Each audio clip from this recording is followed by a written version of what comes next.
Noël avec ou sans Jésus? Lexa Anders. Chapitre 7. Il n'y avait pas de place pour eux dans l'hôtellerie. Devant le verre de punch que la patronne du Heidehof nous avait offert. C'était la veille de Noël en pleine guerre. La fête à l'hôpital venait de se terminer. Nous nous étions donné beaucoup de peine pour apporter autant de plaisir que possible aux malades et au personnel. Les médecins et les infirmières ont joué une pièce. On a fait de la musique et on a même chanté quelques-uns des plus beaux vieux cantiques de Noël. Nous qui logions au Heidehof, nous continuions la fête avec les patrons de l'hôtel, assis confortablement les uns à côté des autres. Au revers du veston de plusieurs des messieurs brillait l'insigne du parti nazi. Ils étaient très conscients de leur dignité. Je ressentais d'autant plus le fossé qui nous séparait, surtout en cette veille de Noël. Ils ne connaissaient que trop bien mes convictions, mais ils me toléraient parce qu'ils avaient besoin de mes services auprès des malades. Sans aucun doute, je les gênais. Cependant, que peuvent nous faire les hommes lorsque la bonne main de Dieu est sur nous? Je l'ai expérimenté tant de fois. Je n'avais aucune idée qu'en cette veille de Noël, une joie toute spéciale m'était réservée. Le voyageur tardif. Lorsqu'on commença à battre les cartes, je me suis levé et je leur ai souhaité une bonne nuit. Les chambres aux étages n'étaient que peu chauffées, alors que les pièces du rez-de-chaussée étaient bien chaudes. Je suis donc allé dans la salle à côté pour relire tranquillement le récit de Noël. J'ai laissé la porte entr'ouverte. J'avais à peine ouvert ma Bible et lu quelques versets que la porte de l'hôtel s'ouvrit. Un homme grand et élancé entra après avoir secoué la neige de son manteau et de son bonnet. Les joueurs de cartes sont tellement pris par leur jeu qu'ils ne prêtent aucune attention à l'hôte tardif.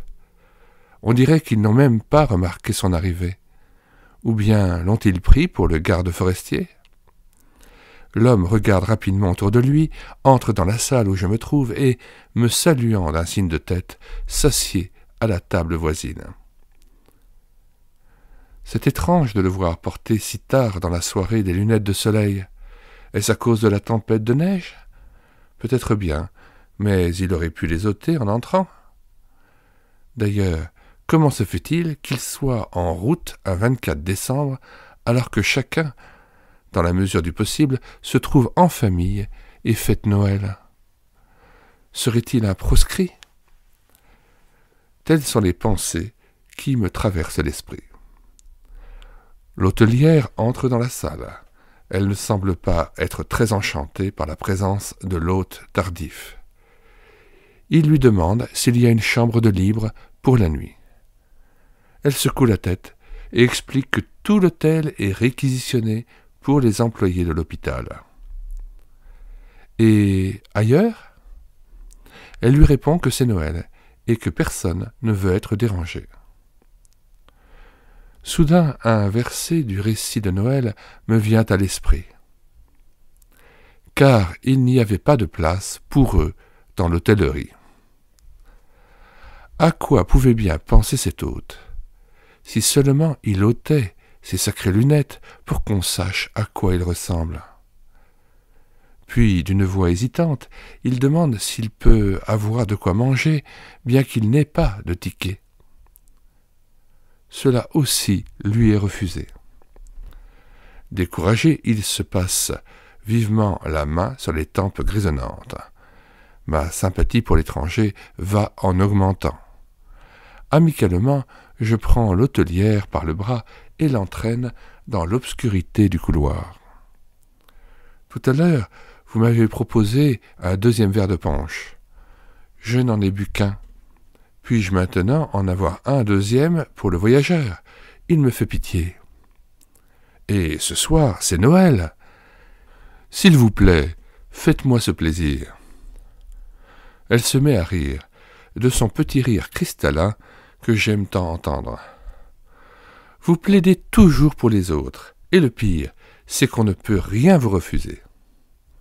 De joie, je lui pince le bras, et je lui crie « Mère est belle !» si possible un bien épais. Et en effet, c'est un vrai grog qui fume devant le voyageur quelques instants plus tard, et non un punch comme celui que nous avons bu. Le voyageur révèle son identité. Quelque chose me pousse à serrer la main à l'inconnu. Je lui souhaite un Noël béni et j'ajoute « Ce grog vous fera du bien. Buvez-le à votre santé. » « Vous permettez que je vienne m'asseoir à votre table ?» demande-t-il. Il me semble avoir décelé un léger tremblement dans sa voix. « Mais volontiers, s'il vous plaît, approchez seulement. » Je pousse la Bible ouverte un peu de côté. Me voilà la veille de Noël en face d'un homme que je ne connais ni d'Ève ni d'Adam. Je n'y suis absolument pour rien. Certainement que cela vient d'en haut. Soudain, mon attention se concentre. Je n'ai plus Dieu que pour l'étranger. A-t-il des soucis? Il y a quelque chose qui le tracasse. Mais quoi? Il fixe son verre et un profond silence règne dans la pièce. Dans mon cœur, je prie le Seigneur de me frayer un chemin jusqu'au cœur de cet homme étrange et de lui accorder la bénédiction de Noël.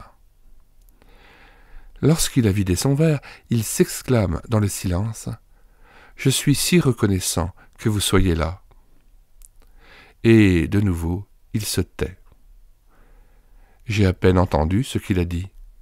Ses lunettes noires me dérangent et je lui demande gentiment s'il ne veut pas me faire le plaisir de les ôter. Il ne me répond pas. Y a-t-il un obstacle à surmonter avant qu'il puisse se décider ? Soudain, son corps se raidit, puis lentement, il enlève les lunettes. Devant moi est assis un fils d'Abraham, un juif. Il écarte son cache-nez. Une étoile de David jaune apparaît sur le revers de sa veste. Maintenant, j'ai compris. Il ne me quitte pas du regard. Pour toute réponse, je lui tends la main. En vous, j'ai confiance, mais à côté, il y a ces messieurs avec l'insigne du parti. Je hoche la tête. Sans doute, ils ne sont pas inoffensifs. Mais dites-moi, puis-je vous être utile? Avant tout, remettez vite vos lunettes et changeons de place pour que vous tourniez le dos aux autres. Je vous préviendrai si l'un de ces messieurs s'avisait d'entrer ici. En fuite. Ce qu'il m'apprend m'émeut profondément. Sa femme et ses enfants ont pu fuir en Angleterre. Même si cela est très dangereux, il veut essayer de rejoindre sa femme en passant par la Hollande où des amis l'attendent. Je lui donne environ 60 ans. En fait, il a 10 ans de moins. Malgré les apparences, il a une volonté de fer et une force indomptable. La nuit, il voyage dans le froid et l'obscurité et va d'un asile à l'autre, faisant aveuglément confiance au Dieu d'Abraham, d'Isaac et de Jacob. Toujours à nouveau, il a trouvé des gens sûrs qui lui ont donné une adresse un peu plus loin. À cause des contrôles fréquents, il n'ose pas prendre le train. Ce soir, il n'avait pas d'adresse, on ne lui avait pas indiqué de lieu sûr. Mais une force irrésistible l'avait attiré vers cet hôtel. J'avais beau penser et réfléchir, je n'arrivais pas à trouver de solution. Dans ma détresse, je me mis à crier au Seigneur. « Il fait partie de ton peuple. Fais-lui donc voir ta puissance et ta gloire. » Le coup de main de la mère est belle. La patronne revint dans la pièce. « Eh bien, monsieur a-t-il réfléchi à ce qu'il va faire ?» Il y eut un silence glacial. Alors je pris mon courage à deux mains. « Mère est belle, vous êtes une chrétienne si fidèle et si dévouée. Nous avons besoin de votre aide. » Je fais un signe de tête à mon vis-à-vis. Il comprend, ôte ses lunettes et montre son étoile juive. La mère est belle étouffe un cri et met la main sur la bouche. Elle a failli perdre son dentier. Cela nous fait sourire et c'est une diversion à son émotion. Soudain, elle se lève d'un air résolu et ferme doucement la porte. Il semble ne plus y avoir de problème. Elle me dit de retourner à l'hôpital et d'y rester jusqu'au lendemain soir. Je trouverai sans doute dans un des services un coin pour dormir. Ma collègue avec qui je partageais la chambre à l'hôtel était à Hambourg et ne devait revenir qu'après les fêtes. La patronne n'aurait donc pas d'objection si je cédais mon lit à ce monsieur.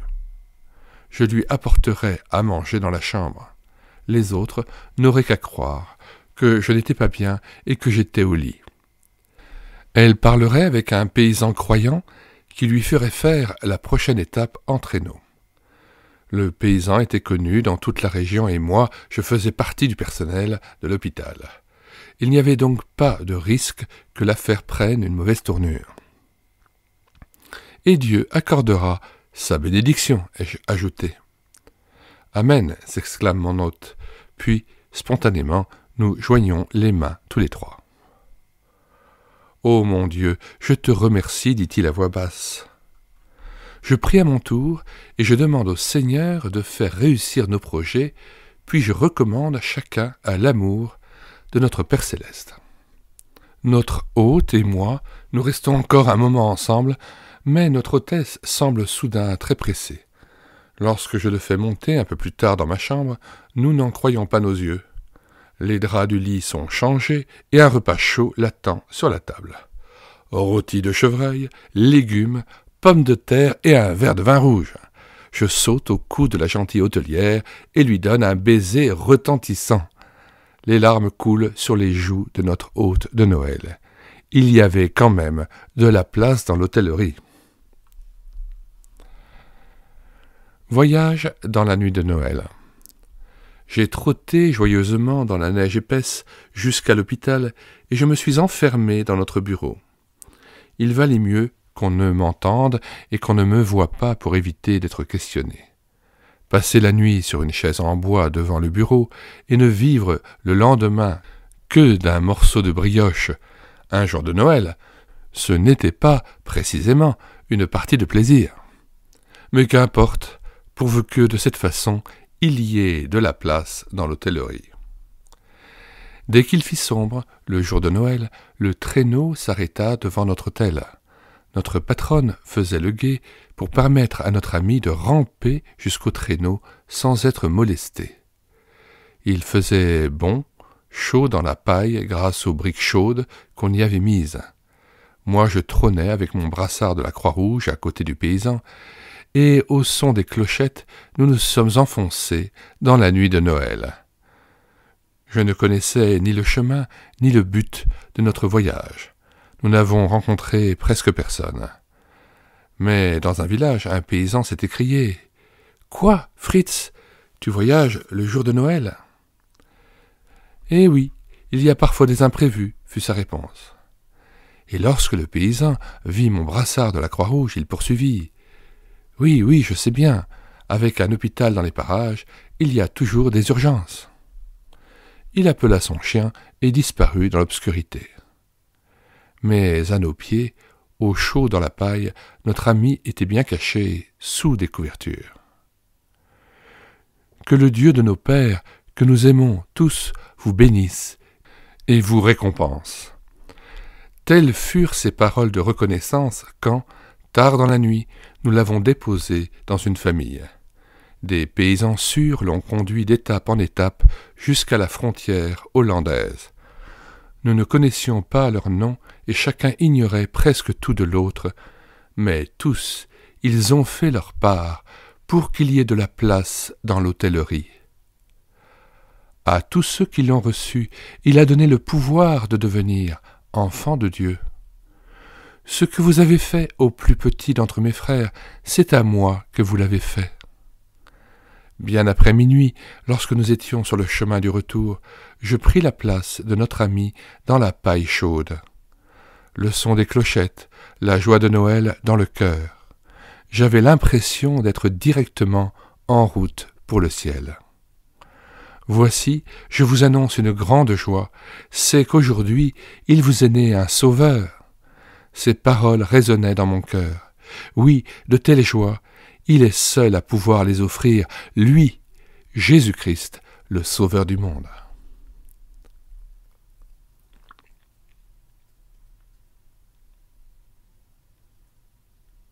Nous mettons dans les commentaires de cette vidéo le lien de téléchargement gratuit de cet ouvrage.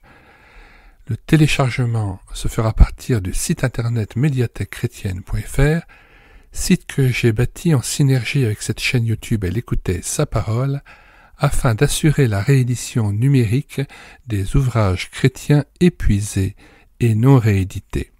Comme l'était cet ouvrage, nous vous invitons donc à vous rendre sur le site internet médiathèquechrétienne.fr afin de pouvoir profiter et de pouvoir télécharger gratuitement les 1000 ouvrages que nous avons déjà numérisés et mis à votre disposition. Il n'est nul besoin de s'inscrire, vous pouvez directement accéder à partir de la page d'accueil à l'onglet Livres et là regarder les dizaines d'auteurs et les centaines d'ouvrages qui sont déjà disponibles en téléchargement gratuit.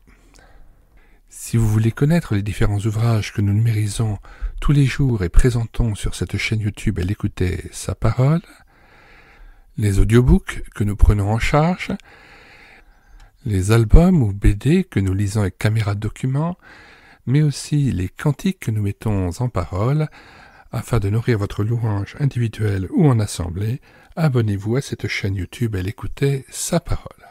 Nous vous disons au revoir et à bientôt.